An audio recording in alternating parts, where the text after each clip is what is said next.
তেলাওয়াত করলো, কিন্তু কোরআন নিয়ে মুরাজা করলো না, মুতালা করলো না, গবেষণা করলো না, আল্লাহ কি বলেছে সেটা বুঝার চেষ্টা করেনি, ফাহাজারা, সে কোরআনকে পরিত্যাগকারী হিসেবে গণ্য হবে। আল্লাহ রাসূল তার বিরুদ্ধেও কিয়ামতের ময়দানে অভিযোগ পেশ করবে।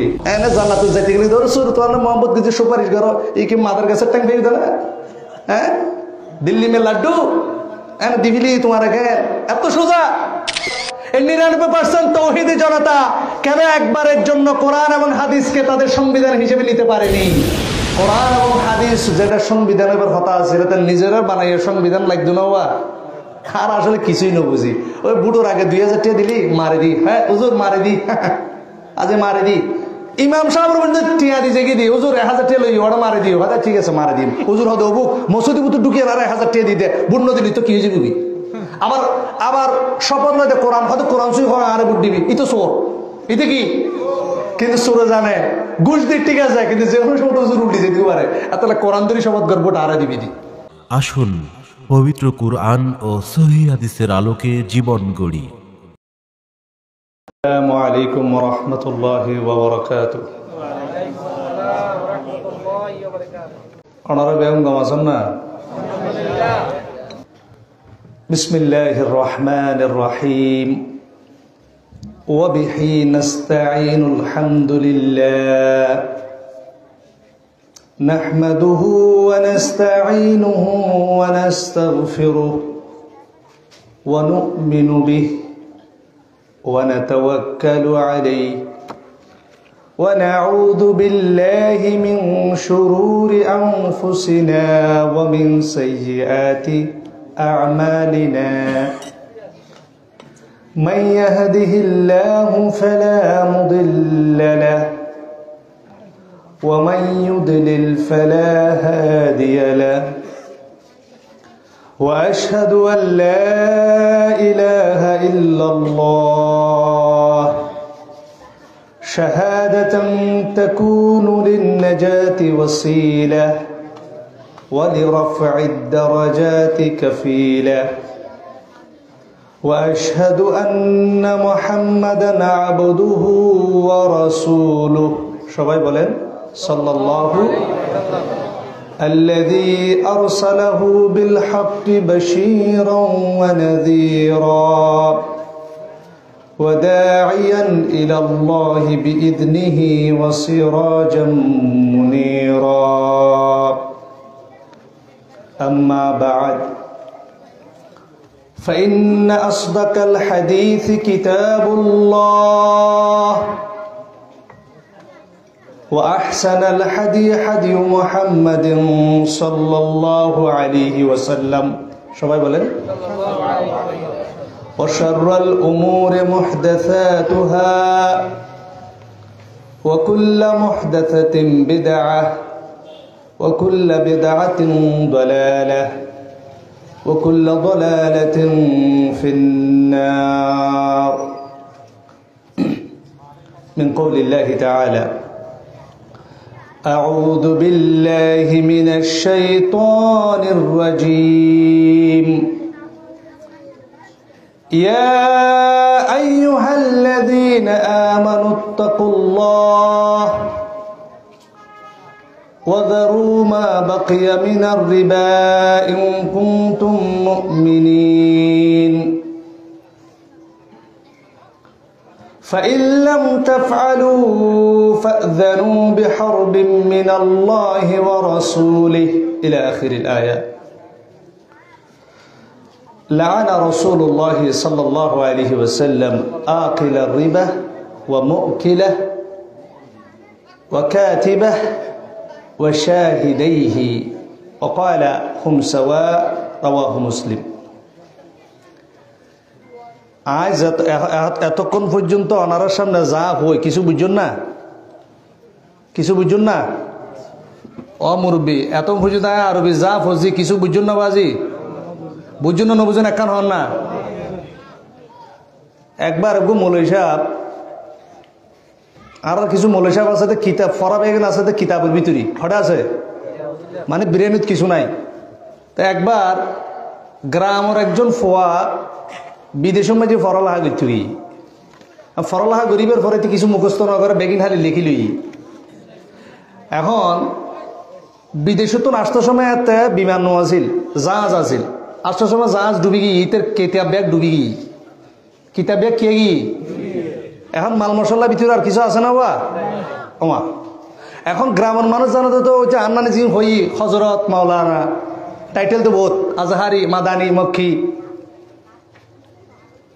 এখন গ্রামের মানুষ যখন বাইরে তো আইসি হদ হুজুর হাজিয়া মাহফিলের মাঝে অনেক প্রধান বক্তা। এখন বেচার দেখি আসতেও খালি যাইতেও খালি, নাম তার নোয়াখালী। এখন তো বেচার বিপদত ফুরি গিয়ে এখন মাহফিলে তুটি উড়িয়ে যা হওয়ার মানুষ নবুঝে।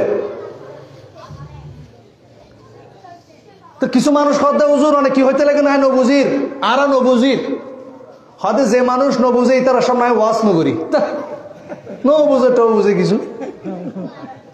এখন আর একবার দাওয়াত দিয়ে এখন হদে ওটা গতবার মাঝে হুজুরে যখন ন বুঝি হয় হুজুর গুসের গিয়ে গিয়ে এবার হয়তো ফুসল নিলে হবে দিয়ে আর ব্যাগ বুঝছি।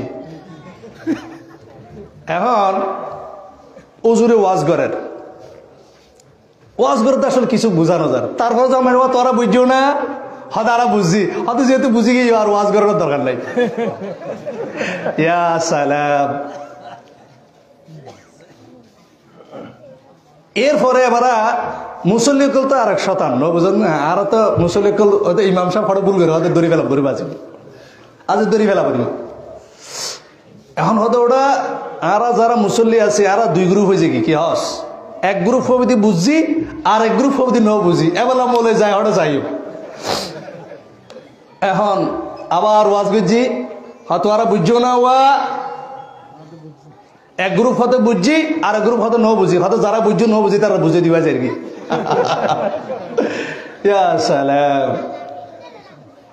কি হই এম বুঝা পড়িব মাহবিল টসা করতে শুধু নেবো আর তো চা বিস্কুট পরোটা পাই তোমরা কি পাইও আসতেও খালি যাইতো কি ও মাথাও না ওয়া তো খালি হইলেও না বড়লে জন্ম পড়িব না কি হই এম বুঝা পড়িব। সমস্যা হইলি আয় যা হই এই প্রতিদিন ওনার জুমার মাঝি খুতবা তুসানি দ্বিতীয় খুতবা মাঝি ইমাম সাহেবে হয়, তবে আরো সমস্যা হইলে আরো বেশিরভাগ ইমাম সাহেব হয় কি বুঝিয়ে ন বুঝে। আর আরো যে দৌরা আসানিয়া দৌরাতুল উলা আর শাহাদাতুত তাকমিল মধ্যে আরো জিম ফরালাহা গরর আরো যে প্রোডাকশন যাবে বাইরের মাদ্রাসাতুন এই প্রোডাকশন বরবালা হতা হনাওয়া মাদ্রাসাতুন প্রোডাকশন যাবে বাইরে দিবে তখন ভালো আর ব্যবহার তো ভরি নেবারে বিগাইর তাশকিল হুজুর হতা ঠিক আছে নি। এই যে জিনিসটা ওনার হাসা ফৌজি এই জিনিসটা নাইসিদে এক্সাক্ট সেই মুসলিমের হাদিস 1893 নম্বর হাদিস হাদিস একাডেমির আল্লাহ রসুল সাহাবি দিমাত ইবনে আজদি আস-সালাবা রাদিয়াল্লাহু আনহু নামইন নহনদিন আর জীবন হলে আবু বকর ওমর আলী ওসমান আর আর প্রমোশন নয় না বুঝা ব্রেক আশা হয়তো তার ক ক গ গ সরিয়ে সরিয়া দন্দির খরাইয়া রশি দীর্ঘি ফিসুদির কিরকি ওয়ান গুড ওয়ান টু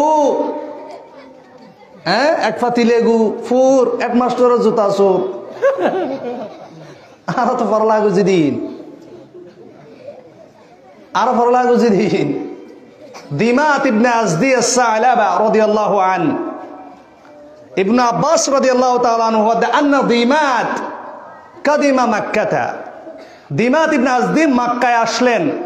অনেক মৌলভী সাহেব হাদিস না জানে আর হাদিসের দ্বারা চর্চা নাই।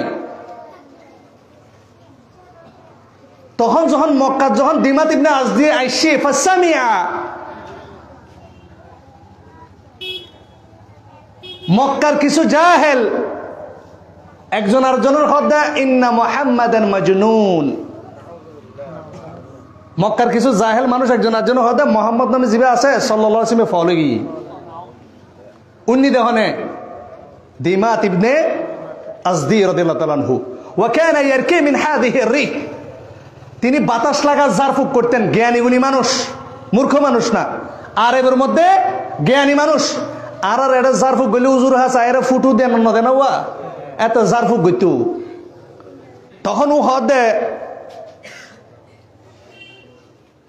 যে আজ যদি মুহাম্মদ সাল্লাল্লাহু আলাইহি সাল্লামের ফাইতম লাআল্লাল্লাহ ইয়াশফিহি আলা ইয়াদাইয়া বেচারা ফলগি আর তো মসজিদে সুস্থ হয়ে যাবি অন্তরবালা মক্কার মানুষ কিন্তু একটু শতান টাইপের আছিল ইবে মানুষ বালা বনু শানুয়া গোত্রের মানুষ আছিল যে হতা সে হাস মুহাম্মদ সাল্লাল্লাহু আলাইহি সাল্লাম তো বাইরে যে ধরনের ভালো মানুষ এটা আছে না বা আর হুজুর হাজগলির টিয়াইনু না হয়তো আর মাথা খারাপ লাগ ফানি ভরা দাও না হয় টিয়াইনু না হয় টিয়ানো আনি হয় যাবই আগে টিয়া লই যায় ক্যাশ নগদ বিক্রি ফেটে বাদ যদিও এটা দেওয়া উচিত যিনি রাখি রকিয়া করেন তাকে সম্মানী দেওয়া আর দিদি 10 টিয়া আর হইলাম দে ওই যে মসজিদের মাঝে আইদিন লুঙ্গি বিঁধি হয়তো হুজুর মসজিদের মাঝে দান করেন হয়তো লুঙ্গি বিঁধি শিয়াটা হয়তো গ্যাসে ফকট আছে না বেতন আর মসজিদে যদি কি ফিনিব হ না লুঙ্গি মাঝে ফকট থাকে না দান বাক্স মাঝে 10 টিয়া নাও পরে কিন্তু হার্ট ও রুগী লাখ লাখ টাকা খরচ করেন আর রসুলের আশেক ফরান তরান ফাড়ি ফেলার আল্লাহ রসুল্লাহ তো রসুল হইতে দাও মার দাও তুমি সাদাকা নিজের রুগুর চিকিৎসা করো সাদাকা দিয়ে মসজিদের 10 টাকা নাও দাও তো মেডিকেলের মধ্যে 10 লাখ টাকা নাও যাবে কোনো আহা দিমাত ইবনে আজদি রাদিয়াল্লাহু তাআলা ভালো মানুষ ছিলেন আল্লাহ রসুল সাল্লাল্লাহু আলাইহি সাল্লামকে তিনি খুঁজে বের করলেন তখন রসুল সাল্লাল্লাহু আলাইহি সাল্লামকে বললেন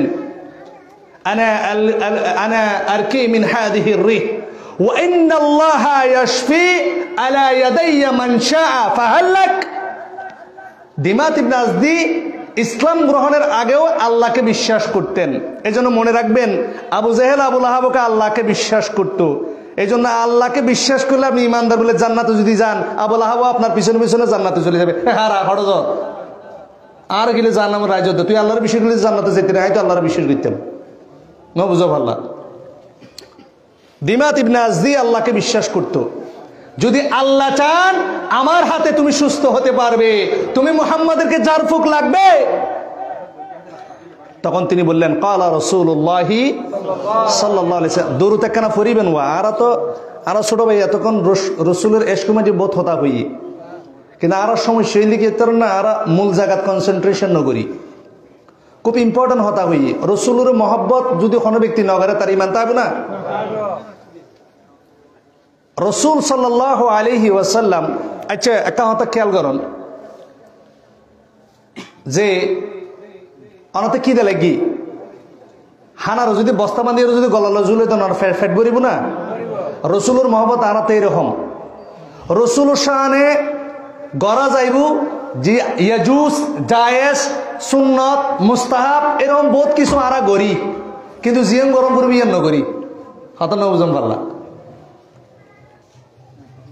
আনলি 95% মুসলমানের দেশত কোরআন এবং হাদিস যেটা সংবিধানের কথা আছে এটা নিজেরা বানাইয়া সংবিধান লাগতো না আর আসলে কিছুই না বুঝি ওই বুটোর আগে 2000 টাকা দিলি মারে দি হ্যাঁ হুজুর মারে দি আজ মারে দি ইমাম সাহেবের মধ্যে টিয়া দিছে কি দি হুজুর 1000 টাকা লই ওটা মারে দিও কথা ঠিক আছে মারে দিন হুজুর হদে অবুক মসজিদে বুতো ঢুকিয়ে আর 1000 টাকা দিতে বুট ন দিলি তো কি হয়ে যাবি আবার শপথ লইতে কোরআন হয়তো কোরআন সুই হয় আরে বুট দিবি ই তো চোর এটা কি কিন্তু সুরে জানে ঘুষ দিয়ে ঠিক আছে কিন্তু যে কোনো সময় হুজুর উল্টি যেতে পারে তাহলে কোরআন ধরে শপথ করবো আরে দিবি দি আল্লাহ রাসূল সাল্লাল্লাহু আলাইহি ওয়াসাল্লাম বলেন সাল্লাল্লাহু মাহফিলে তাইলে শুধু সওয়াব নবু গুনাহ হবো বোধকে মনে কথা মসজিদে তাইলে সওয়াব হন হই দে মসজিদে আইলে বোধকে গুনাহ করি যায় অনা নামাজ পড়তে লাগে অনার সামনে যদি কেউ আড়ি জেগে দেয় হয়তো সওয়াব হবে না গুনাহ হবো তার ভিতরে একখান জিনিস হইলি জিবরিল আল্লাহ রাসূল কোনদিন কি আল্লাহ অভিশাপ দিই না তুই হক জানো দেওয়া হ্যাঁ দিই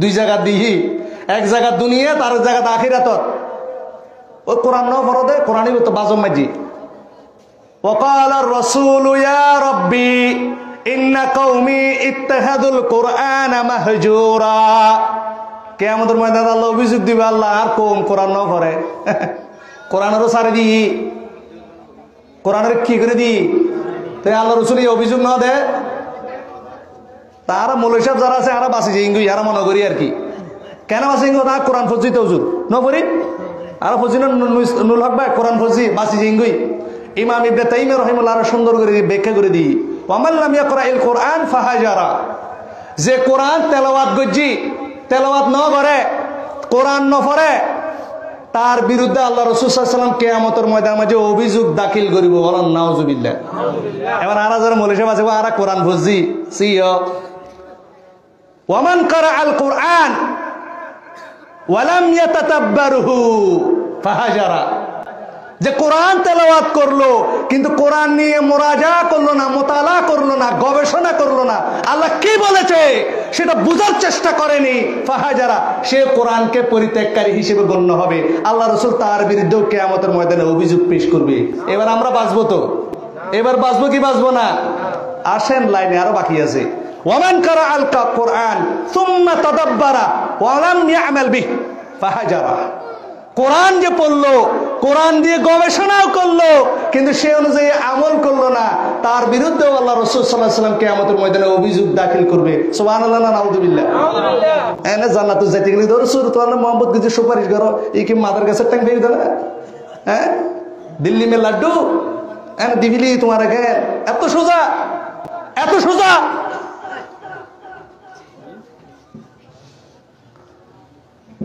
আল্লাহর এবার দুনিয়ার অভিশাপ অনত হয় আল্লাহ রাসূল অভিশাপ না দে হনই দে রাহমাতুল লিল আলামিন প্রত্যেক দিন একই গুনাহ আরা করি যে কোনো মাহফিলে জেলে এই কমন মিস্টেক আর উজুর কল নয় তাই আল্লাহ রাসূল লানত গজি জিবরিল লানত গজি আল্লাহ রাসূল আমিন কই জিবরিল আলাইহিস সালাতু ওয়াস সালাম আল্লাহ রাসূল সাল্লাল্লাহু আলাইহি ওয়াসাল্লাম কে এসে বলছেন মান যুকিরতা ইনদাহু ওয়ালাম ইউসাল্লি আলাইক ফাআবাদাহুল্লাহ তোমার নাম হে রাসূল যেখানে নেয়া হলো কিন্তু তোমার নামে দরুদ পড়া হলো না সে লানত প্রাপ্তদের অন্তর্ভুক্ত হোক সুবহানাল্লাহ না নাউযুবিল্লাহ এবার জিবরিল আমিন আরো করা কুল আমিন ইয়া মুহাম্মদ আমি মুহাম্মদ সাল্লাল্লাহু আলাইহি সাল্লাম তুমি আমিন বলো ফাকুলতু আমিন আমি সেদিন আমিন বলেছিলাম আল্লাহ রাসূল বলছেন নাউযুবিল্লাহ বলবেন না আল্লাহ রসুলের নাম আপনি মুহাম্মদ এবে কি তোমার খালাতো ভাই না সাল্লাল্লাহু আলাইহি সাল্লাম হড়ে সাল্লাল্লাহু আলাইহি সাল্লাম হড়ে ওয়া কিসি কে দিয়ে আর মুসল্লিরি এদিন মসজিদে কিন্তু এলাকার মানুষ আর ভাইজান কইতে উন্নি দেরি দরবারে মানুষ রসুলের মহব্বত বেশি তো হড়ে মহব্বত হড়ে লুকিয়ে দেন অত জিনিস নশিগো ফিডি চুড়ে আড্ডি মারা ফেলিব মসজিদ তাই গুনাহ করতে লাগুদে কবিরা গুনাহ কি গুনাহ আল্লাহ রাসূল নাম লইবার পর দরুদ না বললে কি গুনাহ হবো যে গুনার কারণে শাস্তি বর্ণনা করা হয়েছে ইয়া উস্তাদ ওই গুনাহ কি গুনাহ কবিরা গুনাহ যে গুনাহ যে কাজ না করলে শাস্তি বলা হয়েছে লানত দেয়া হয়েছে আর আপনি যদি সাল্লাল্লাহু আলাইহি ওয়াসাল্লাম বলেন ফায়দা কি ইমাম বুখারী ইমাম মুসলিম ইমাম ইবনে মাজাহ যতবার হাদিস লিখেছেন ততবার নিজের হাতে লিখেছেন সাল্লাল্লাহু আলাইহি লক্ষ লক্ষ হাদিসের হাফেজ রে ভাই ইমাম আহমদ ইবনে হাম্বল 10 লাখ হাদিসের হাফেজ ছিলেন মুসনাদে আহমদে যতবার ক্বালা রাসূলুল্লাহ এসেছে ততবার লিখেছে সাল্লাল্লাহু আলাইহি ওয়াসাল্লাম আর আপনি মুখে বলতে পারেন না কেমন মুসলমান বলতে হবে লাজিম অত্যাবশ্যক ফরজ ওয়াজিব যে হওয়ারই আল্লাহ রাসূলের নাম শুনলে কি বলবেন না বললে কবিরা গুনাহ হবে না বলে কি হবে এবার বললে কি হবে আল্লাহ রাসূল সাল্লাল্লাহু আলাইহি সাল্লাম বলছেন মান সাল্লা আলাইয়া সালাতান ওয়াহিদা যে ব্যক্তি আমার উপরে একবার রহমতের জন্য দোয়া করবে সাল্লাল্লাহু আলাইহি আশরা সালাওয়াত বলেন সুবহানাল্লাহ আল্লাহ সুবহানাহু ওয়া তাআলা তার উপরে 10টি রহমত নাজিল করবেন আমরা রহমত পেতে চাই কি চাই না আমরা রহমতের কাঙ্গাল কিনা ও আল্লাহ দয়া করো ও আল্লাহ রহম করো মৌলভী সাহেব দিয়ে দোয়া করে লাভ কি তুই তো গজব খামাইতে লাগো মৌলভী সাহেব দিয়ে দোয়া গরম করতো না হামগর রহমত অটোমেটিক আল্লাহ সুবহানাহু ওয়া তাআলা লা ফাতাহনা বারাকাতিন মিনাস সামাই ওয়াল আরদ আল্লাহর রহমত আসমান তুল ফরিয়ের সিঁড়ি দেব তুল লইয়ের কুল ফাইতো না সুবহানাল্লাহ না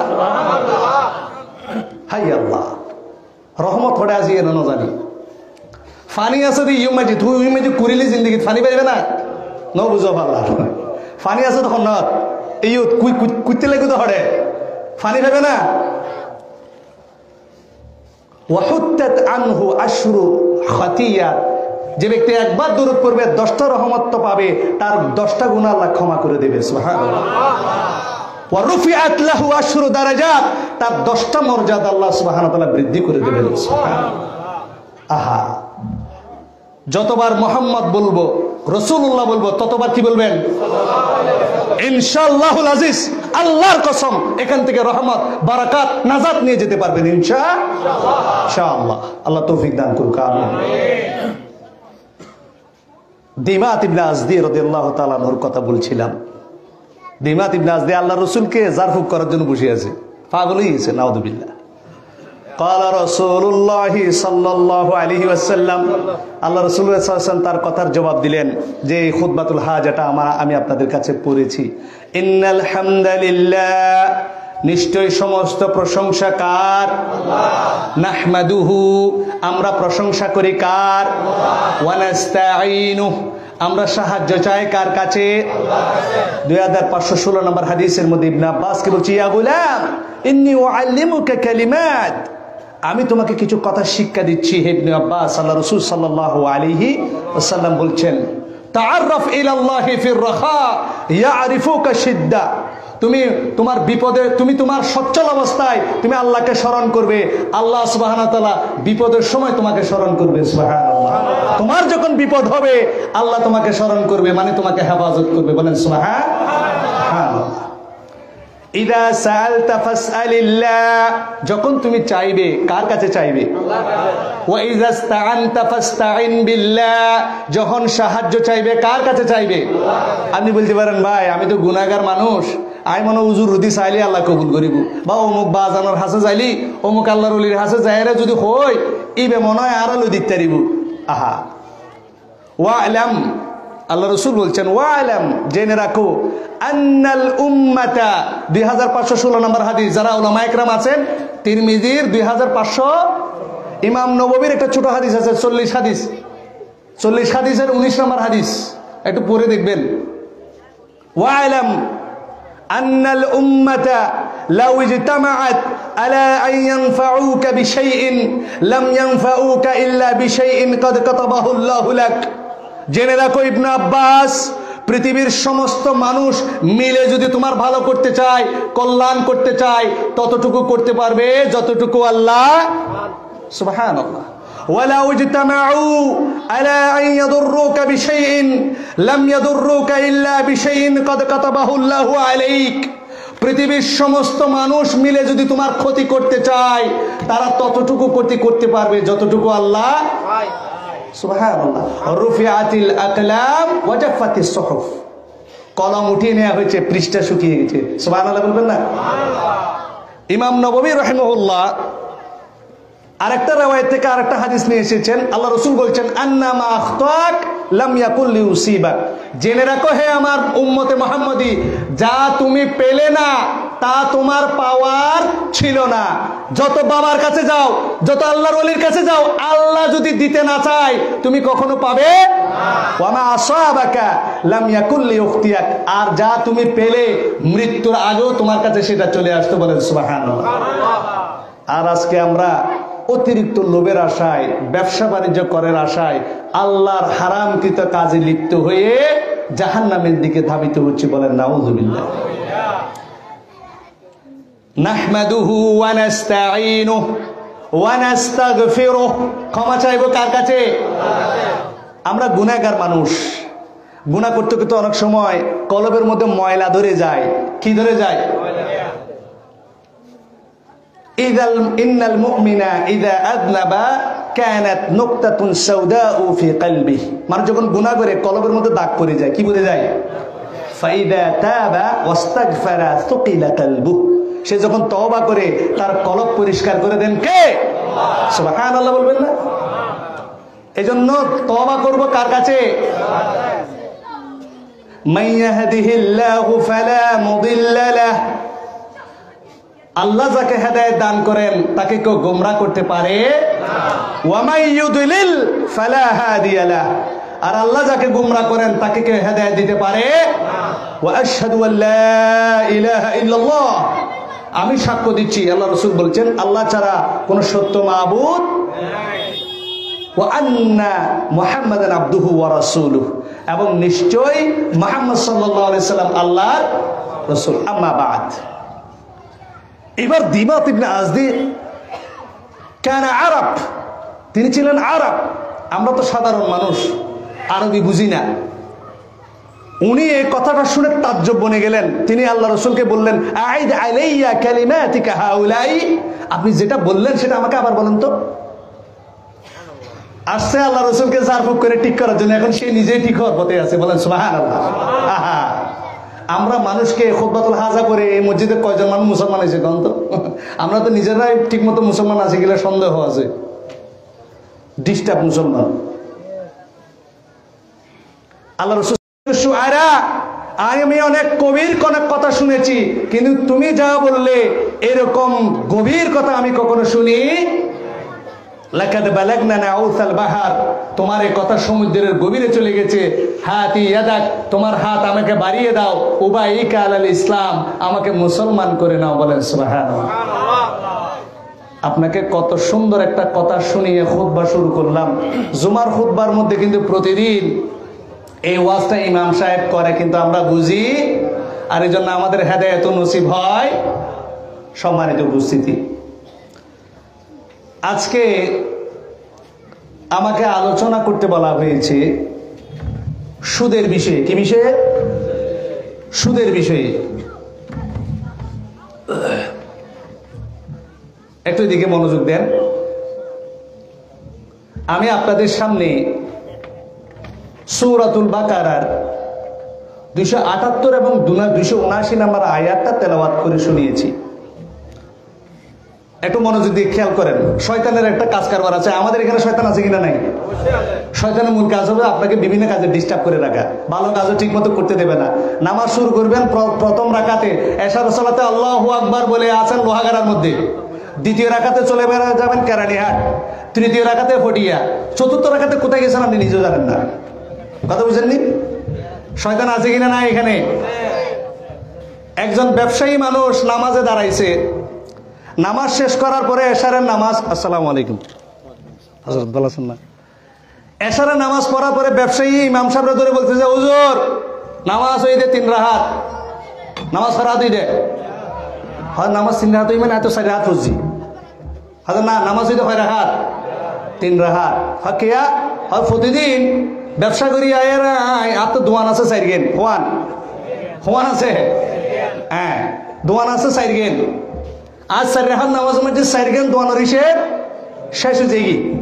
আজ এ দোয়ানের হিসেব হই দে হোয়ান, তাহলে তুই 1 রাকাত কম বজ্জুল্লাহ আছে। এবার হাদিস স্টেপ ওয়াইয়া শয়তান, এবার হাদিস স্টেপ ওলামা একরাম আইবু বইবু কনসেন্ট্রেশন ঠিক রাখবেন, নজর ইন্দির রাখবেন। ঠিক আছে না ইনশাআল্লাহ? আর 10টা পর্যন্ত টাইম দিয়ে বাজে আজ যাই। আল্লাহ সুবহানাহু ওয়া তাআলা সুদের ব্যাপারে ইমানদার যারা আছে, কারণ 1400 বছর পরে কিয়ামতের আগে মুসলমান সুদ খাই বলবে আল্লাহ জানতো কিনা? হতা হনা। আল্লাহ সুবহানাহু ওয়া তাআলা বহুত কিছু জানে, আরো মানুষের বহুত কিছু হই, অনেক সময় আরো চিন্তা করে দিই এত কিছু হই মানুষ বেঈমানে মরি গেল বুঝি। আচ্ছা ফেরাউন নাম হইন না? Second Ramesses. ফেরাউন যে কাফের অবস্থায় মারা যাইব আল্লাহ জানতো কেন? না জানতো? আল্লাহ না জানতো? তা আল্লাহ কোরআনত খত দে, ইযহাবা ইলা ফিরআউনা, মুসা এবং হারুন দুইজন নবীকে আল্লাহ বলছেন ইযহাবা ইলা ফিরআউন ইন্নাহু তাগা, তোমরা ফিরআউনের কাছে যাও, কারণ সে গোমরা হয়ে গেছে। কি হয়ে গেছে?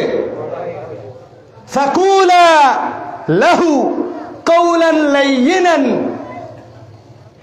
তোমরা তার সামনে গিয়ে, বাদশা মানুষ নরম করে কথা বলবে, মুসা তোমার কিন্তু মেজাজ গরম। মুসার কি ছিল? মুসা আলাইহিস সালাতু ওয়াস সালাম মেজাজ গরম ছিল। মুসা আলাইহিস সালাম মেজাজ গরম করা যাবে? হারুন ভদ্র মানুষ, তুমি দুইজন ফেরাউনের কাছে যাও, ফাকুলা তোমরা দুইজনে লাহু কাউলান লাইয়িনান, নম্রভাবে ভদ্রভাবে ফেরাউনের সাথে কথা বলবে। লাআল্লাহু ইয়াতাযাক্কারু আও ইয়াখশা, হয়তোবা সে উপদেশ গ্রহণ করবে, আমি আল্লাহকে ভয় করবে। সুবহানাল্লাহ বলবেন না? অথচ আল্লাহ জানতেন ফেরাউন দাওয়াত কবুল করবে। বাইরে আমরা বহু জায়গায় দাওয়াতি কাজ নিয়ে যাই, আমরাও জানি ফেরাউনের মতো অনেকে আছে আমাদের দাওয়াত কবুল করবে না। আমাদের কাজ হচ্ছে দাওয়াত বলে যাওয়া, কারণ জিম্মেদারি কার? এই জন্য নিজেদেরকে যদি ফেরাউন থেকে বাঁচাতে চান, ফেরাউনের স্বভাব থেকে বাঁচিয়ে মুমিন মুত্তাকি জান্নাতি হতে চান, আপনাকে কথাগুলো বুঝতে হবে, শুনতে হবে, সেটা অনুযায়ী আমল করতে হবে। আল্লাহ আমাদেরকে তৌফিক দান করুক, আমিন। আল্লাহ সুবহানাহু ওয়া তাআলা বলছেন, আউযু বিল্লাহি মিনাশ শাইতানির রাজীম, ইয়া আইয়ুহাল্লাযীনা আমানুত্তাকুল্লাহ ওয়া যারু মা বাকিয়া মিনার রিবা ইন কুনতুম মুমিনিন। ওহে ইমানদারগণ, তোমরা আল্লাহকে ভয় করো। কাকে ভয় করো? আচ্ছা, আমরা এখানে আল্লাহকে ভয় করি কে কে? হাত তুলেন তো, হাত তুলে দেখান। এবার আমারে বলেন, আল্লাহকে ভয় কেমনে পান? তাকওয়া শব্দের অর্থ কি? আচ্ছা, এখানে গুনাহ করেন না কেউ আছেন কিনা জান? বলেন তো, হাত তোলেন। কেউ গুনাহ করেন না, কবিরা গুনাহ নাই, এরকম কেউ আছে কিনা? হাত তোলেন। কবিরা গুনাহ কে করেন নাই, তো আপনি মুত্তাকি কেমনে হইলেন? তাকওয়া শব্দটা এসেছে উইকায়া থেকে। কি থেকে বলেন? তাকওয়া শব্দটা এসেছে উইকায়া থেকে, ওয়াকায়াকি বাপ থেকে। এটার অর্থ হচ্ছে বিরত থাকা। কি থাকা? কোন ব্যক্তি সেই সময় মুত্তাকি হতে পারবে, সেই সময় আল্লাহকে ভয়কারী হিসেবে প্রমাণিত হবে যে সময় সে গুনাহ থেকে বেঁচে থাকতে পারবে। বলেন সুবহানাল্লাহ। তাহলে মুত্তাকি বান্দা যদি হতে চায়, আমাকে কি ছাড়তে হবে? কবিরা গুনাহ ছাড়তে হবে। কি ছাড়তে হবে? এবার বুঝছেন তো? আল্লাহকে ভয় করে হাত দেখাইলে হবে না। আল্লাহকে এই কাজে কখনো সন্তুষ্ট করা যাবে না। ওয়া হুয়াস সামিউল বাসীর, তিনি আপনার অন্তরের খবরও রাখেন। সুবহানাল্লাহ। আল্লাহর সাথে প্রতারণা করা যাবে? আপনি অবাক হয়ে যাবেন, আমরা যারা দাড়ি টুপি পরে আছি, হজ করেছি, সালাত আদায় করেছি, সিয়াম রেখেছি, হাজার হাজার পাহাড়ের সমান আমল নিয়ে কিয়ামতের ময়দানে উঠব, আল্লাহ সুবহানাহু ওয়া তাআলা আমাদের আমলগুলোকে বালু বানিয়ে উড়াই দিবেন। কেন? হে আল্লাহ, আমাদের আমলগুলোকে গ্রহণ না করে বালু করে উড়াই দিলেন কেন? হাবা মানসুরা কেন করে দিলেন? আল্লাহ বলবে, তুমি মানুষের সামনে যখন যেতে, মানুষকে ভয় করে তুমি গুনাহ করতে না, কিন্তু তুমি যখন গোপন হয়ে যেতে, তখন তুমি গুনাহের মধ্যে লিপ্ত হতে।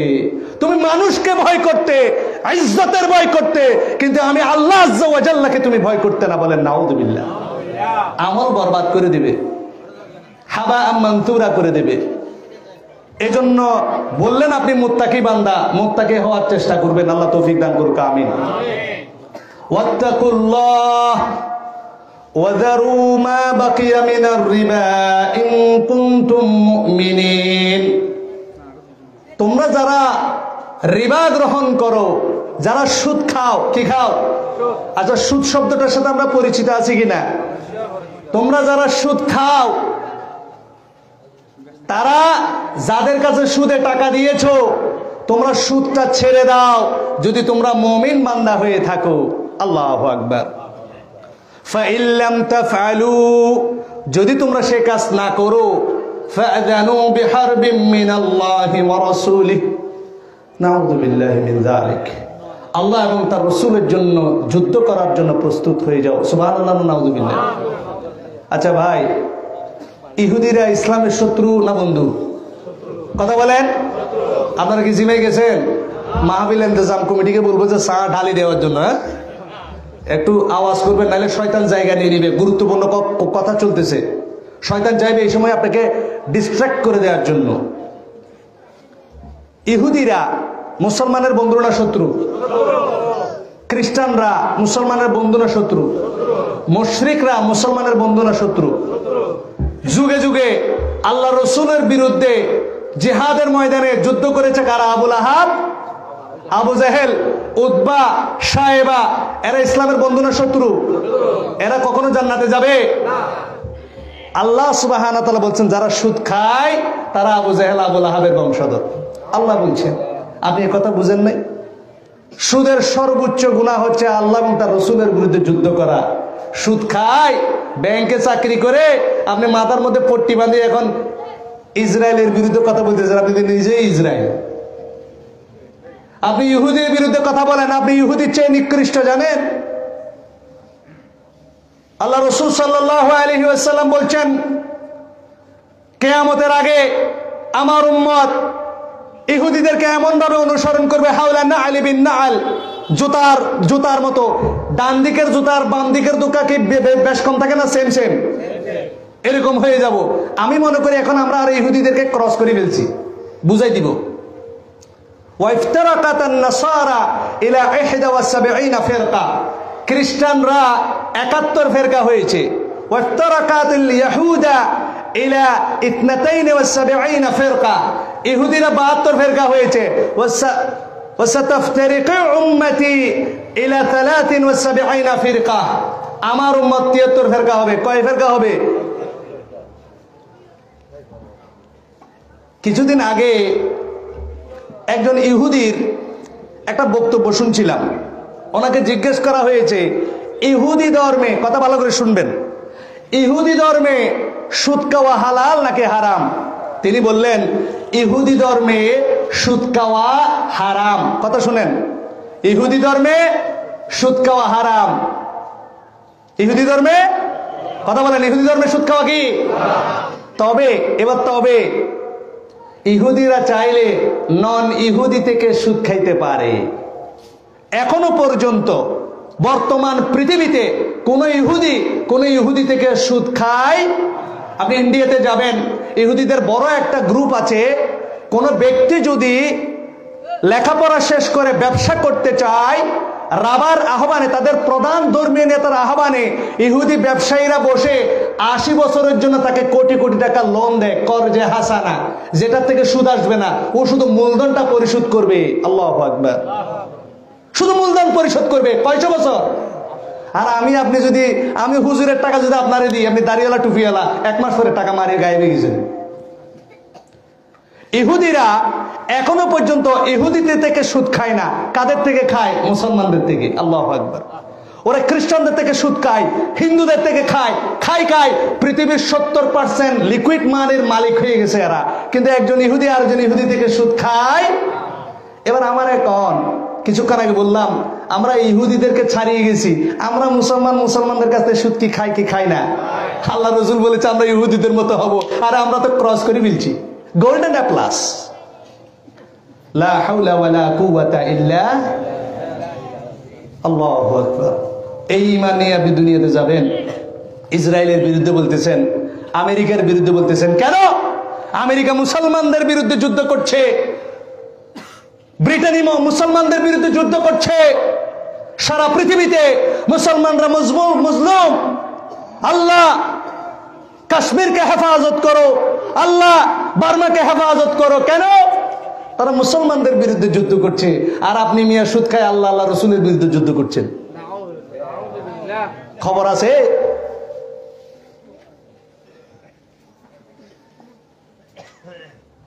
এবার আসেন, আমাদের সমাজে যে ব্যক্তি সুদ খায় তাকে ঘৃণা করা হয়। আলোচনার শুরুতে আমি আপনাদের সামনে একটা হাদিস পেশ করেছি। আল্লাহ রাসূল সাল্লাল্লাহু আলাইহি ওয়াসাল্লাম বলছেন, লাআনা রাসূলুল্লাহ সাল্লাল্লাহু আলাইহি ওয়াসাল্লাম বলেন, এই তো আমরা গঞ্জাম মাগারি দেখছেন, আর সাল্লাল্লাহু আলাইহি ওয়াসাল্লাম মুখ দিয়ে আসতেছে না, তো ওই যে অভ্যাস। আরে হাচ্চুত। লাআনা রাসূলুল্লাহ সাল্লাল্লাহু আলাইহি ওয়াসাল্লাম আকিলা রিবা ওয়া মুকিলা ওয়া কাতিবা ওয়া শাহিদাইহি। আল্লাহ রাসূল সাল্লাল্লাহু আলাইহি ওয়াসাল্লাম লানত করেছেন যে সুদ খায়, বলেন যে সুদ খায়, ওয়া মুকিলা যে সুদ দেয়, ওয়া কাতিবা যে সুদ লেখে। বলতে ভাই আমি ব্যাংকে জব করি, সুদ টুদ খাই না, জাস্ট লিখে দিই, অ্যাকাউন্ট ওপেন করে দিই। অ্যাকাউন্ট ওপেন করলেও আপনি সমান অপরাধী। ওয়া শাহিদাইহি সুদের সাক্ষী। আমার অফিসে আমার বন্ধু আসা যাওয়া করত, আমি আবার এইচব্যাক কনসালটেন্ট, এয়ার কন্ডিশন ব্যবসায়ী, আলহামদুলিল্লাহ। তা আমার অফিসে একজন হিন্দু কলিগ ছিল আমার, তা আমার বন্ধুর সাথে ওনার সম্পর্ক হয়ে যায়, উনি আমার বন্ধুর কাছে ইনভেস্টমেন্ট করবে, বিনিময়ে উনি সুদ নেবে। এখন আল্লাহওয়ালা ব্যক্তি দেখছে কারে, আমার বন্ধু নামাজ কালাম তেমন পড়ে না, আর ওইটা হচ্ছে হিন্দু, ইমানদার ব্যক্তি একটা পাইছে, সেটা কারে, আমাকে আসি বলতেছে ভাই এতগুলো টাকা আপনার বন্ধুরে দিয়ে দিব, বিশ্বাস করতে পারতেছি না, আপনি একটু সাক্ষী থাকেন। লা হাওলা ওয়ালা কুওয়াতা। আরে মিয়া সুদ খাবি তোরা, জাহান্নামের আগুনে জ্বলবে কে? এই ধরনের কিছু ছাগলের 3 নম্বর বাচ্চা আমাদের সমাজে আছে কিনা নাই? লোন নিবে ব্যাংক থেকে, হুজুরে ধরে নিয়ে গেছে, হুজুর আপনি ভালো মানুষ, কিচ্ছু হবে না, আপনি একটু আমার গ্যারান্টার থাকেন, আছে কিনা নাই? সুদের সাক্ষী। ওয়াকালা হুম সাওয়া, এই 4 জন ব্যক্তি অপরাধের ক্ষেত্রে সমান, বলেন নাউযুবিল্লাহ। আমাদের সমাজে কিন্তু যে সুদ খায় তারে ঘৃণা করে, যে সুদ দেয় তাকে কিছু বলে না। ব্রেক সুদ দেয়, সুদ খায়, পদক্ষেপ সুদ খায়, আশা সুদ খায়, আর আপনি কি দেন? ব্রেক মায়ের সাথে জেনা করে। সুদের সর্বনিম্ন গুনাহ কার সাথে জেনা করা? 1 টাকা সুদ যদি কেউ জেনে শুনে খায়, হাদিসের মধ্যে এসেছে সে 36 বার জেনা করার সমান অপরাধের গুনাহ তার আমলনামায় লেখা হয়। নাউযুবিল্লাহ বলবেন না? 36 বার জেনা বুঝেন? 36 বার জেনা বুঝেন? জেনা মানে বুঝেন? আপনি কল্পনা করতে পারবেন এটা জেনা? আপনি একটা নারীর সাথে শারীরিক সম্পর্কে লিপ্ত হলেন কয়টা মেয়ের সাথে? কয়টা মেয়ের সাথে? 36টা মেয়ের সাথে।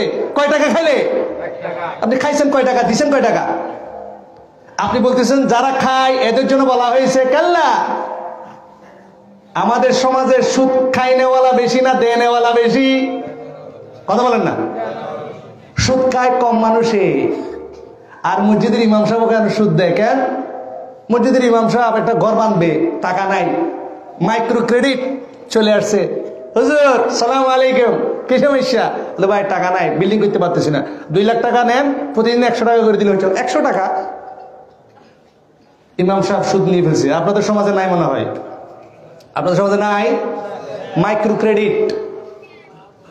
রিয়াজউদ্দিন বাজারে আপনাদের বেশিরভাগ মানুষের ব্যবসা বাণিজ্য আছে, তো সেখানে যেটা করা হয়, একটা দোকান করার পরে এই মাইক্রো ক্রেডিট ক্ষুদ্র ঋণ প্রকল্পের যে প্রতিষ্ঠানগুলো রয়েছে সেখান থেকে 2 লাখ টাকা 3 লাখ টাকা সুদ নেওয়া হয়। লাভ কি? প্রতিদিন 100 টাকা করে দিলে হবে।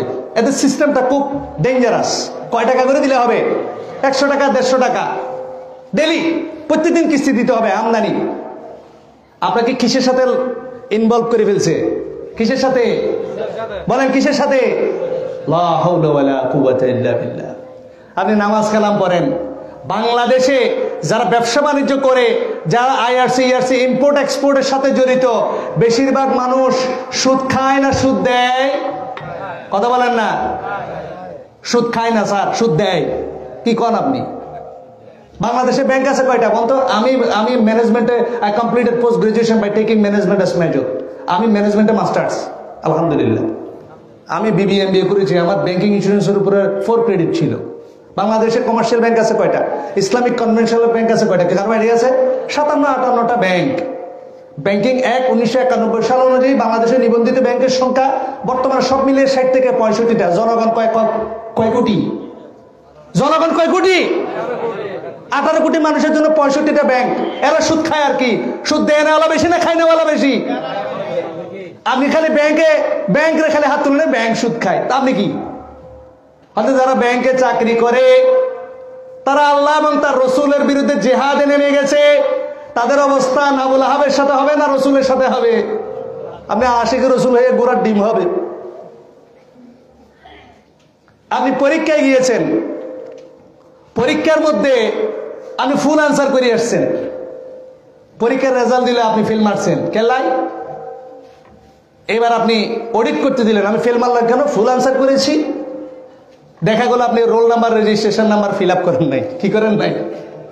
করেন না। Roll number registration number fill up করেন নাই।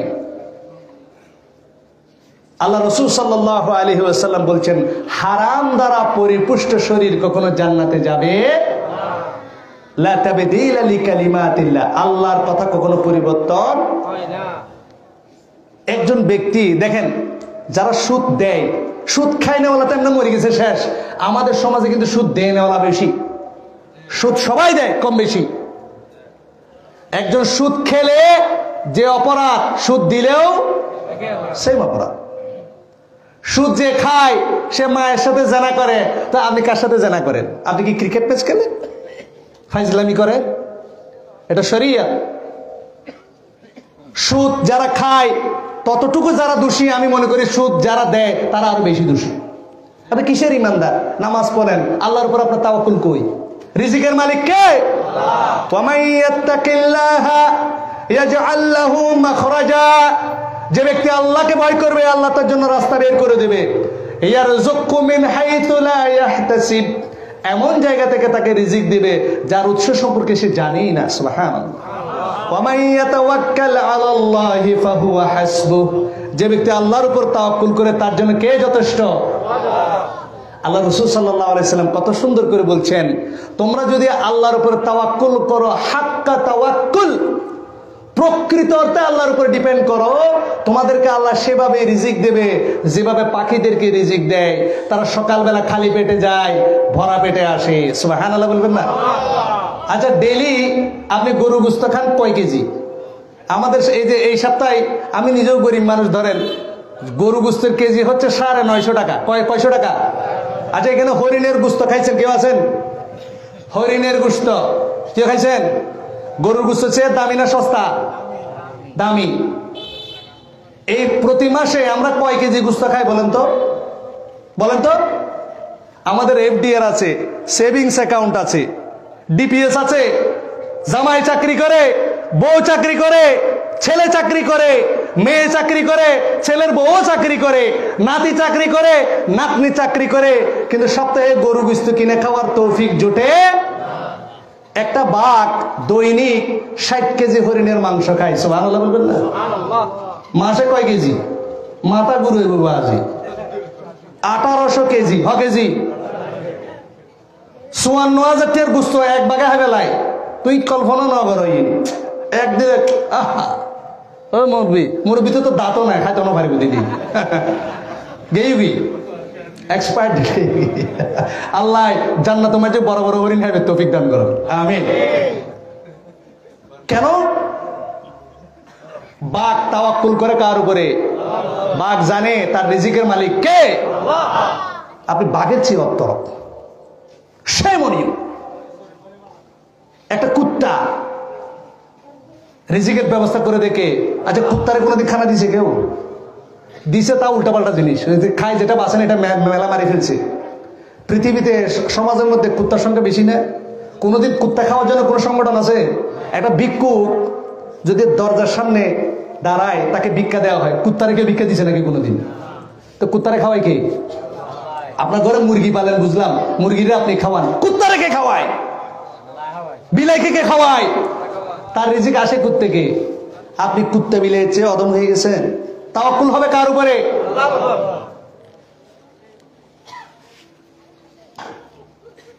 আল্লাহ সুবহানাহু ওয়া তাআলা সুদের ব্যাপারে ভয়ঙ্কর যে বিষয়টা হচ্ছে, যারা সুদ খায় তাদের জন্য সবচেয়ে বড় ভয়ঙ্কর বিষয় হচ্ছে আল্লাহ সুবহানাহু ওয়া তাআলা যারা সুদের সাথে সংশ্লিষ্ট তার মূলধন নষ্ট করে দেন। কি নষ্ট করে দেন? আপনি বলতে পারেন আমি তো ভালোই আছি, ব্যাংকে জব করি আজকে 30 বছর, ব্যাংকের টাকা পাই 60 বছর, কই আমার তো লস হইতেছে না। আহা, দেখবেন যারা ব্যাংকে জব করে বা যে সুদের সাথে সম্পৃক্ত, এদের ক্রনিক ডিজিজের পরিমাণ বেশি। অল্প বয়স্ক ছেলে দেখবেন লিভারের সমস্যা, হাইপার ডায়াবেটিস, হাই প্রেশার। আর দেখবেন যে কোনো সময় মায়ের একটা সমস্যা, বাপের একটা সমস্যা লাগিয়েছে। ব্যাংকে জব করে 30 বছরে ব্যাংকের মধ্যে জমাইছে, কারণ ব্যাংকিং সেক্টরে আমার অনেক বন্ধু বান্ধব আছে। ইস্টার্ন ব্যাংকে একজন অ্যাকাউন্টেন্ট ছিল আমার বন্ধু, তিনি আমাকে বলেন, আমার যে বন্ধু ছিলেন না, আর একটা প্রতিষ্ঠানে অ্যাকাউন্টেন্ট হিসেবে জব করেছিলেন, একটা স্টিল রিরোলিং মিলসের মধ্যে উনি চলে আসছিলেন ব্যাংকের চাকরি ছেড়ে। তাকে জিজ্ঞেস করলাম, আপনি ইস্টার্ন ব্যাংকের মতো একটা প্রমিনেন্ট ব্যাংকের চাকরি ছেড়ে দিলেন কেন? বলতে, ভাই প্রতিদিন ঘুমানোর আগে ওষুধ খাই ঘুমাইতাম। কি খাই ঘুমাইতাম? ঘুমের ওষুধ খাই ঘুমাইতাম। ঘুম আসতো, শান্তি কেড়ে নিয়েছেন কে? শান্তির মালিক কে? আল্লাহুম্মা আনতাস সালাম ওয়া মিনকাস সালাম তাবারাকতা ইয়া যাল জালালি ওয়াল ইকরাম। প্রত্যেক ফরজ সালাতের পরে আমরা কি বলি? আল্লাহুম্মা আনতাস সালাম, আল্লাহ আপনি হচ্ছেন শান্তি। শান্তি কে? আল্লাহর একটা নাম কি? ওয়া মিনকাস সালাম, শান্তি আসে কার পক্ষ থেকে? আল্লাহকে অখুশি করে, আল্লাহকে নারাজ করে, আল্লাহর নাফরমানি করে শান্তি পাওয়া যাবে? লা হাওলা ওয়ালা কুওয়াতা ইল্লা বিল্লাহ। আল্লাহ রাসূল সাল্লাল্লাহু আলাইহি ওয়াসাল্লাম যে সুদ খায়, যে সুদ দেয়, যে সুদের হিসাব লেখে, যে সুদের সাক্ষী, উভয়কে লানত করেছেন। কিয়ামতের ময়দানে আপনি উঠবেন, দেখবেন আপনি হাজার হাজার লক্ষ লক্ষ নারীকে জেনা করার শাস্তি আপনার আমলনামায়। নিজের মায়ের পেটের মা, হু বিগেটস ইউ, যিনি আপনাকে জন্ম দিয়েছেন, আপনি কল্পনাও করতে পারবেন না একটা সন্তান যদি মাতালো হয়, মানুষ যখন মদ খায় তার সেন্স কাজ করে না, তারপরে সে মায়ের ইজ্জতে হাত দেয় না।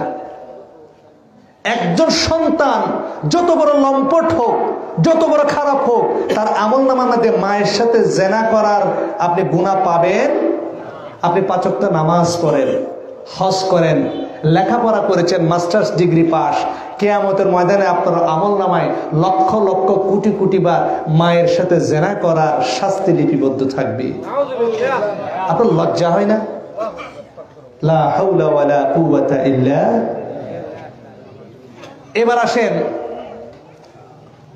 যারা সুদ খায়, কেন খায়? সুদ খাইলে টাকা বাড়ে না কমে? টাকা বাড়ে না কমে? আপনার দৃষ্টিতে বাড়ে, আমার দৃষ্টিতে কমে। কেমনে কমে? দেখবেন যারা সুদ খায় তাদের এক একটা ডিজিজের পিছনে অনেক টাকা চলে যায়। আপনি কথার কথা, আপনি 50 বছর ব্যাংকে চাকরি করলেন বা সরকারি চাকরি করলেন, ঘুষ টুস নিয়ে আপনি 1 কোটি টাকা আপনার ব্যাংক অ্যাকাউন্টে জমা করলেন। এরপরে দেখা গেল ডায়াগনোসিস করে সিরাম ক্রিয়েটিনিন লেভেলটা টেস্ট করে দেখা গেল আপনার সিরাম ক্রিয়েটিনিন 3 পয়েন্টের উপরে। আপনার কিডনিতে ক্রিয়েটিনিন লেভেল কি হয়ে গেছে? ক্রিয়েটিনিন লেভেল বেড়ে গেছে। আপনার কিডনি এখন আস্তে আস্তে ক্রিয়েটিনিন লেভেল যখন বাড়বে, তখন আপনার কিডনি আস্তে আস্তে ড্যামেজের দিকে চলে যাবে। 10-এর উপরে যখন সিরাম ক্রিয়েটিনিন লেভেল কারো রক্তে বেড়ে যায়, তখন তাকে ডায়ালাইসিস করা লাগে। সুবহানাল্লাহ, নাউযুবিল্লাহ। একবার ডায়ালাইসিস করলে প্রায় 20,000 টাকা খরচ হয়। আর কিডনি রিপ্লেসমেন্ট করতে লাগে প্রায় 20 থেকে 25 লাখ টাকা। এরপর কিডনিটা টিকবে কিনা সন্দেহ আছে। কারণ আপনার শরীরের কিডনিটা যখন আমার শরীরে আপনি দেবেন, আমার শরীর মনে করবে এটা ভাইরাস। কি? আমার শরীরে অ্যান্টিবডি আছে। যারা সায়েন্স বুঝেন, আমার শরীরে আল্লাহ অ্যান্টিবডি দিয়েছেন। বাইরের কোনো বডি যদি আমার শরীরে আসে, আমার শরীরের অ্যান্টিবডির কাজ হচ্ছে তাকে অ্যাটাক করা। এই জন্য যাদেরকে কিডনি রিপ্লেসমেন্ট করা হয় তাদেরকে ড্রাগস দেয়া হয়, মাদক দেয়া হয়, মাতাল করে দেওয়া হয় বডিকে, যাতে তাদের অ্যান্টিবডি, শ্বেত রক্ত কণিকা, রোগ প্রতিরোধ ক্ষমতা কাজ করতে না পারে। এজন্য এখনো পর্যন্ত কিডনি রিপ্লেসমেন্টে 100% অ্যাসিওরেন্স বা এটা অনেকদিন লং লাস্টিং করবে, এটার গ্যারান্টি পাওয়া যায়। আপনার লিভার সিরোসিস হবে, অর্থাৎ লিভারের মধ্যে ফ্যাটি লিভার হয়ে গেছে, ধরেন লিভার ফ্যাট যন্ত্রণাতে 3rd ক্যাটাগরির হয়ে গেছে, এটার কোনো চিকিৎসা বর্তমানে নাই। হেপাটাইটিস বি, কোনো চিকিৎসা নাই। আর আল্লাহ না করুক যদি ক্যান্সার হয়, আপনার আমও যাবে, সালাও যাবে, বিটে বাড়িও যাবে, সুখ শান্তিও যাবে। বলেন নাউযুবিল্লাহ। এবার বড় কথা, আল্লাহ কেমনে কারিনে একটু বুঝতে পেরেছেন? ইমাম সাহেবের বেতন 10,000 টাকা, কেমনে চলে? আপনারা বলেন না ইমাম সাহেবের বহুত বরকত। যদিও এটা একটা ভুল ধারণা, আল্লাহ আমাদেরকে হেদায়েত দান করুক। যাদের বেতন কম, হালাল চাকরি করেন, আল্লাহ রাসূল সাল্লাল্লাহু আলাইহি ওয়াসাল্লাম বলেছেন, মা নাকাসাত সাদাকাতুম মিন মাল। দান করলে, সাদাকা করলে ওই টাকা কমে না। বলেন সুবহানাল্লাহ। দান করলে, সাদাকা করলে ওই টাকা কি কমে না, বাড়িয়ে দেয় কে? আপনি বলতেছেন আমার ইনকাম হচ্ছে 20,000 টাকা, আল্লাহর রাস্তায় 2,000 টাকা দিছি, পকেটে আসা 18,000 টাকা, বাঁচলো কেমনে? আপনি পটিয়া থেকে লোহাগাড়ায় আসছিলেন, আপনার বাস দুর্ঘটনায় আক্রান্ত হয়েছে, সবার হাত ট্যাং ভেঙে গেছে, আপনি ফুল ফিটফাট সদরঘাট, সুবহানাল্লাহ বলবেন না? আমি আজকে থেকে প্রায় 4-5 বছর আগে আমাদের একজন আলেমের মোটরসাইকেল চালিয়ে কক্সবাজার থেকে আসছিলাম। তো আমি এতক্ষণ পর্যন্ত ওনার মোটরসাইকেল ছিল 1.5 ব্যাটারি টাইপের, ঠিক ছিল না। তো যাই হোক আমাকে চালাতে দিয়েছে, রাতে চালিয়ে আসছি। পটিয়া পর্যন্ত আসার পরে বাইপাস পার হওয়ার পরে আমি ওনাকে দিয়েছিলাম। কিছুক্ষণ চালানোর পরে উনি একটা ওভারটেক করতে গিয়ে গাড়িটা ফেলে দেয় রাস্তার মাঝখানে, এবং যিনি ড্রাইভ করছিলেন উনি আলহামদুলিল্লাহ আমাদের তেমন কোনো ইনজুরি হয়নি, আলেম মানুষ ছিলেন, কিন্তু ওনার রান অর্থাৎ এই উরু ছিঁড়ে গিয়েছিল, এটা ছিঁড়ে গিয়েছিল। আর আমি যখন পড়তেছিলাম, ওয়াল্লাহি নাফসি বিয়াদি, আল্লাহর কসম করে বলছি, যদি এক লফজ মিথ্যা কথা বলি, আমি ওনার পিছনে ছিলাম, এক্সাক্ট বিহাইন্ড অফ হিম। আমি দেখছিলাম উনি পড়ে যাচ্ছে 60-70 প্রায় স্পিডের মধ্যে ছিলেন, মানে অ্যাপ্রক্সিমেটলি 60-70 স্পিড, কিন্তু মোটরসাইকেলে কম না। ওই স্পিডে ওই লোক পড়ে যাচ্ছে, আর আমি তার গায়ের উপর পড়েছি, এক্সাক্ট তার গায়ের উপরে। এবং পরে আমি বেকুবের মতো রাস্তায় দাঁড়িয়েছিলাম, ঠিক পিছনে যে সিএনজিটা রানিং ছিল 50-60-এ, সে আমার সামনে গিয়ে দাঁড়িয়ে গেছে, আর আমাকে একটু বকা দিয়েছে, এই মিয়া সিএনজি তুলে পরে এখন মরে যেতেন, সরেন না, রাস্তার মাঝখানে রানিং গাড়ি। আর যার গায়ের উপর পড়েছে আলেম সাহেব বলতেছে, তোমার তো কিছু হয় না সাব্বির, আরাম পেয়েছো না? দাউ মারদাকুম বিসসাদাকা, আল্লাহ রাসূল বলেছেন কারো যদি অসুখ হয় প্রথম ট্রিটমেন্ট হচ্ছে সাদাকা। বলেন সুবহানাল্লাহ। উম্মতে মুহাম্মদী সাদাকা 10 টাকা সাদাকা করেন না রে ভাই। মসজিদে আসেন লুঙ্গি পরে 1 টাকাও দেন না, আপনার 1000 টাকা 10,000 টাকা 1 লাখ টাকা চলে যাচ্ছে, খবর আছে? আমার মায়ের আপনার সিকামের মধ্যে ক্যান্সার হয়েছিল। আমার মায়ের পেটের মধ্যে সিকামের মধ্যে ক্যান্সার হয়েছিল। সিকামে ক্যান্সার হওয়ার পরে type 2 cancer, stage 2 cancer, operation করিয়েছি। এক ডাক্তারের কাছে গিয়ে বলতেছেন আপনার কেমো দেয়া লাগবে, 16-17টা কেমো দিলে আমার মতো মানুষ ফকির হয়ে যাবে। তারপর একজন ভালো অনকোলজিস্টকে দেখালাম, আমার বন্ধুও ছিল মা ও শিশু হাসপাতালে, ডাক্তার জুবায়ের। নাহিদ হাসানকে দেখালাম ইবনে সিনার মধ্যে, তিনি ডিএনএ রিপোর্ট সমস্ত রিপোর্ট দেখার পরে আমাকে বললেন, আবিশির আপনি সুসংবাদ গ্রহণ করেন, হুজুর মানুষ আল্লাহ বেশি কষ্ট দেয় নাই, আপনার মার জন্য কেমোথেরাপি দেওয়া লাগবে। সুবহানাল্লাহ, আল্লাহ হেফাজত করেছে। সাদাকা, আমার সন্তানের যখন কোনো অসুখ হয়, আমার বাসার মধ্যে 4টা সাদাকা বক্স আছে। যখন ফি আইয়ে মুসিবা, আমি 10 টাকা 5 টাকা 50 টাকা অ্যাকর্ডিং টু মাই ক্যাপাসিটি আমি দান করার চেষ্টা করি। আল্লাহ আমাকে অনেক বিপদ আপদ, অনেক মুসিবত থেকে হেফাজত করেছেন। বলেন সুবহানাল্লাহ। আল্লাহ রাসূল সাল্লাল্লাহু আলাইহি ওয়াসাল্লাম বলেছেন, আহাব্বুল আমালি ইলাল্লাহি তাআলা আদওয়ামুহা ওয়া ইন কাল্লা। আল্লাহর কাছে সে আমল সবচেয়ে প্রিয় যেটা অল্প পরিমাণে করা হয় কিন্তু প্রতিদিন করা হয়। বলেন সুবহানাল্লাহ। আজকে এই মাহফিলগুলা আল্লাহর দ্বীনের জন্য সহায়ক না বিরোধিতাকারী? এই ধরনের মাহফিল করলে মানুষ দ্বীনের পথে আসবে না বের হয়ে যাবে? এই ধরনের মাহফিল সমাজের জন্য ভালো না খারাপ? এই ধরনের মাহফিল যদি করেন, যুব সমাজ যদি ভালো হয়ে যায়, ইফটিজিং যদি বন্ধ হয়ে যায়, পরকীয়া যদি বন্ধ হয়ে যায়, হারাম কাজ যদি বন্ধ হয়ে যায়, আমাদের সমাজ সুন্দর হবে না কুৎসিত হবে? এই ধরনের মাহফিল করা একজনের দায়িত্ব না অনেকজনের দায়িত্ব? আমাদের পৃথিবীর মধ্যে ইসলামী শাসন ব্যবস্থা আছে? এখন আছে? পৃথিবীর কোথাও খেলাফত আছে? বাংলাদেশ, আমরা বলি বীর চট্টলার তৌহিদি জনতা, 95% মুসলমানের দেশে 99% মানুষ নামাজ পড়ে না।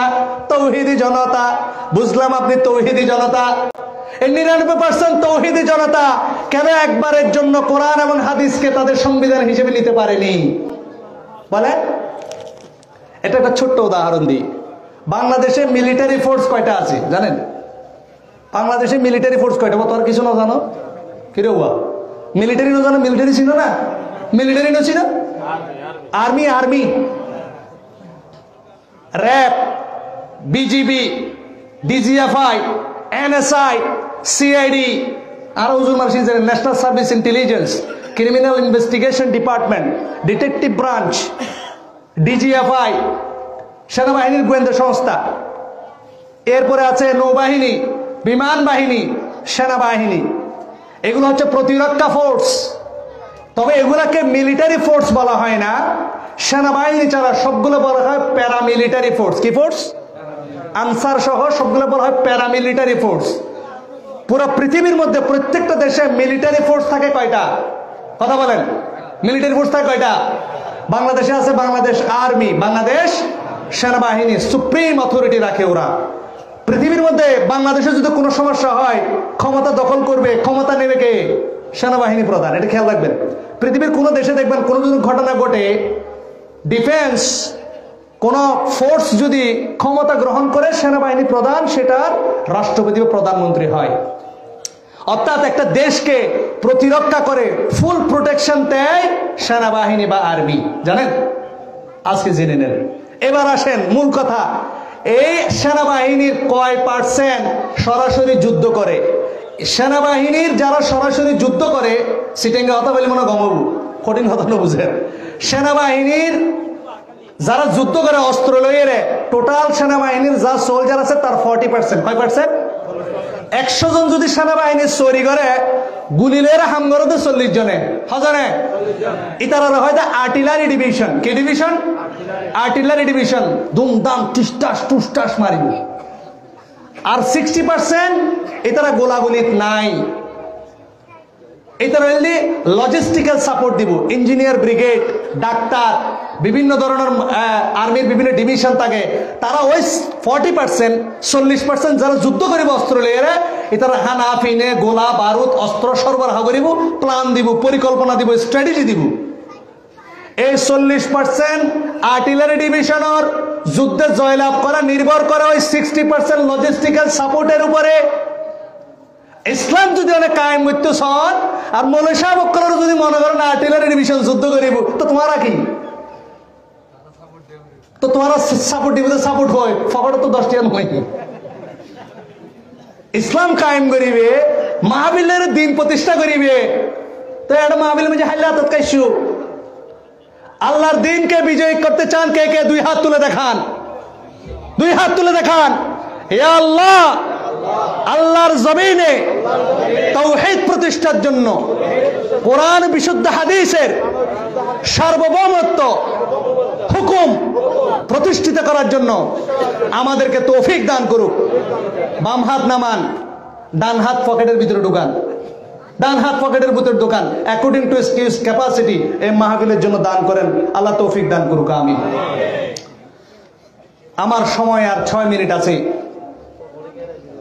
আল্লাহ রাসূল সাল্লাল্লাহু আলাইহি ওয়াসাল্লামের একটা হাদিস বলে আমি আমার আলোচনার ইতি টানবো ইনশাআল্লাহ। আল্লাহ রাসূল সাল্লাল্লাহু একজন উঠেন, এই কাইসার সাহেব, এই উঠেন না, আপনারা উঠেন না, আপনি ওখানে দাঁড়িয়ে আছেন কেন? হুজুর সাহেব হারন এটা দিও না, কালেকশন করো, এ নাসিব একটা হেল্প করো, কালেকশন করে দিও, উঠেন। মাহফিলের কোনো ভলান্টিয়ার নাই?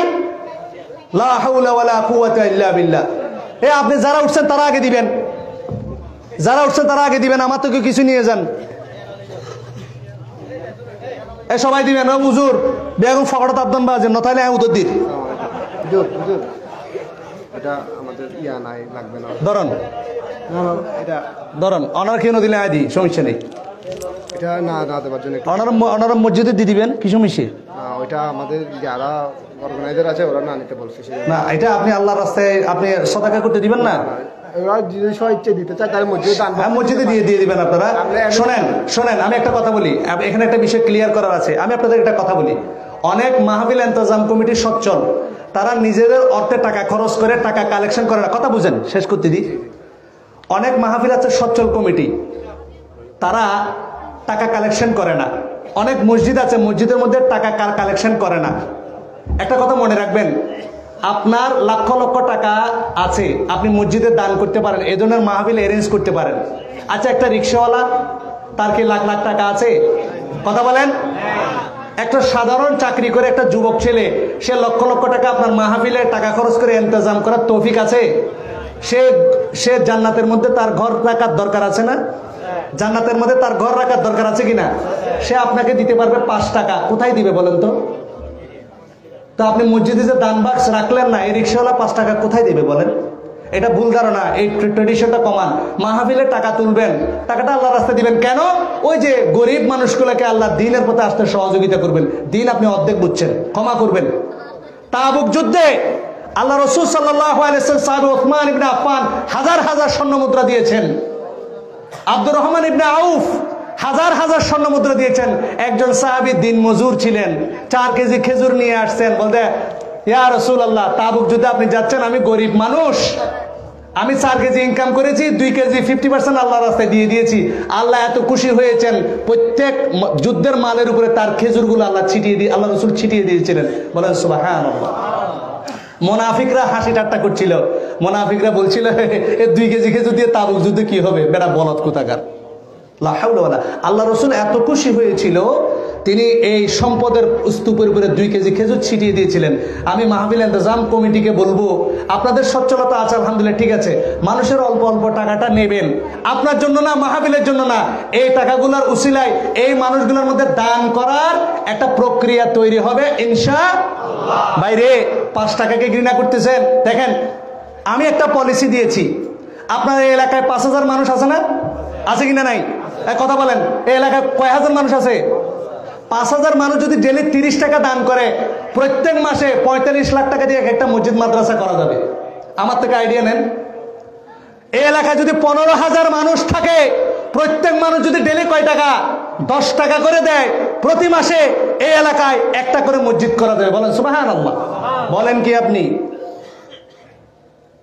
আমরা যারা অ্যাকাউন্টস বা ম্যানেজমেন্ট নিয়ে পড়াশোনা করেছি, এই জন্য এই বিষয়গুলোকে ইনকরার করার উচিত নয়। আল্লাহ আমাদেরকে তৌফিক দান করুক। এটা আপনাদের ইখতিয়ারি বিষয়, তবে আমি অনুরোধ করব মানুষকে সম্পৃক্ত হওয়ার অধিকার দেবেন, তাদেরকে চেষ্টা করবেন, দরকার হলে সেটা মসজিদে দিয়ে দেবেন। আল্লাহ তৌফিক দান করুক, আমিন। সম্মানিত উপস্থিতি, একটা হাদিস বলে আমি আমার আলোচনা শেষ করব। আল্লাহ রাসূল সাল্লাল্লাহু আলাইহি ওয়াসাল্লাম বলছেন, আরবাউন ইযা কুন্না ফিক ফালা আলাইক মা ফাতাকা মিনাদ দুনিয়া। শুনেন, শয়তান এখন আশেপাশে মিস্টার ইবলিস চলে আসছে। একটু আমি শেষ করে দিচ্ছি, আমারও 10টা বলছে, কিন্তু 10টা বাজে নাই। আমি কিন্তু টাইম ম্যানেজমেন্টটা বুঝি। আমি 10টা বাজে নাই চালাইতেছি, 10টা হয়ে গেছে। ও আখিরে দাওয়ানা। আল্লাহ রাসূল সাল্লাল্লাহু আলাইহি ওয়াসাল্লাম বলছেন, এই হাদিসটার উপরে আমল করবেন, আপনার দুনিয়া পরিষ্কার হয়ে যাবে ইনশাআল্লাহ। আল্লাহর কসম, আল্লাহর কসম, জান্নাতে যাইতে আপনাকে কেউ ঠকাইতে পারবে না। আরবাউন ইযা কুন্না ফিক, 4টা গুণ যদি তোমার মধ্যে থাকে, ফালা আলাইক মা ফাতাকা মিনাদ দুনিয়া, দুনিয়ার তোমার সম্পদ নষ্ট হয়ে গেলেও তোমার কোনো ক্ষতি হবে না। 1 নাম্বার, হিফযু আমানা, আমানতের হেফাজত। আল্লাহ রাসূল সাল্লাল্লাহু আলাইহি সাল্লাম কিয়ামতের আলামত বলেছিলেন, ওয়াইদা কাথরাত উমারাউকুম ওয়া কাল্লাত উমানাউকুম, তোমাদের নেতা বেড়ে যাবে। কি বেড়ে যাবে? আমাদের সমাজে এখন ক্রেতার পরিমাণ বেশি না নেতার পরিমাণ বেশি? একজন কর্মী একজন নেতা। ওয়া কাল্লাত উমানাউকুম, কিন্তু আমানতদারের পরিমাণ, হুজুর মানুষ দাড়ি টুপি পরে নামাজ পড়ে, আমার কাছে সেভারাল কমপ্লেইন আছে, ভাই দিনদার মানুষ টাকা দিয়েছে, টাকা মারি দিয়েছে, মোবাইল বন্ধ। হিফযু আমানা, আমানতের হেফাজত। আমানত 3 ধরনের। আল মুসলিমু আলাল মুসলিমি হারামুন দামুহু ওয়া মালুহু ওয়া ইরদুহু। একজন মুসলমানের কাছে আরেকজন মুসলমানের আমানত হচ্ছে কয়টা? তার রক্ত, তার সম্পদ, তার ইজ্জত। আমরা মারামারি করি না, কিন্তু আইল ঠেলাঠেলি করি কি করি না? সম্পদ খেয়ে ফেলি কিনা? এবং জেনে না জেনে মানুষ সম্পর্কে গীবত করি, সমালোচনা করি। আল্লাহ আমাদেরকে হেফাজত করুক। 2 নাম্বার, ওয়াসিদুকু হাদিস, সত্য কথা বলা। কি কথা বলা? আল্লাহ রাসূল সাল্লাল্লাহু আলাইহি ওয়াসাল্লাম বলছেন, সিল মান কাতাক, যে তোমার সাথে সম্পর্ক কেটে দেয় তার সাথে তুমি সম্পর্ক জোড়া লাগাও। ওয়া আহসিন ইলা মান আসা ইলাইক, যে তোমার সাথে খারাপ ব্যবহার করে তার সাথে ভালো ব্যবহার করো। ওয়া কুলিল হাক্কা ওয়ালাউ আলা নাফসিক, নিজের বিপক্ষে গেলেও তুমি সত্য কথা বলবে। বলেন সুবহানাল্লাহ। 3 নাম্বার, ওয়া হুসনু খালিকা, সুন্দর চরিত্র। কি বলেন? সুন্দর চরিত্র। আজকে আমাদের নিষ্কলুষ চরিত্র আছে। আল্লাহ সুবহানাহু ওয়া তাআলা আমাদেরকে দোয়া শিখিয়েছেন, আমরা আমার সাথে দোয়া করেন, আল্লাহুম্মা ইন্না নাসআলুকাল হুদা ওয়াত তুকা ওয়াল আফাফা ওয়াল গিনা। আল্লাহুম্মা আমিন। আল্লাহ আপনি আমাদেরকে হেদায়েত দান করুন, বলেন সুবহানাল্লাহ। আমাদেরকে মুত্তাকি বানিয়ে দিন, বলেন সুবহানাল্লাহ। আমাদেরকে নিষ্কলুষ চরিত্রের অধিকারী করে দিন, বলেন সুবহানাল্লাহ।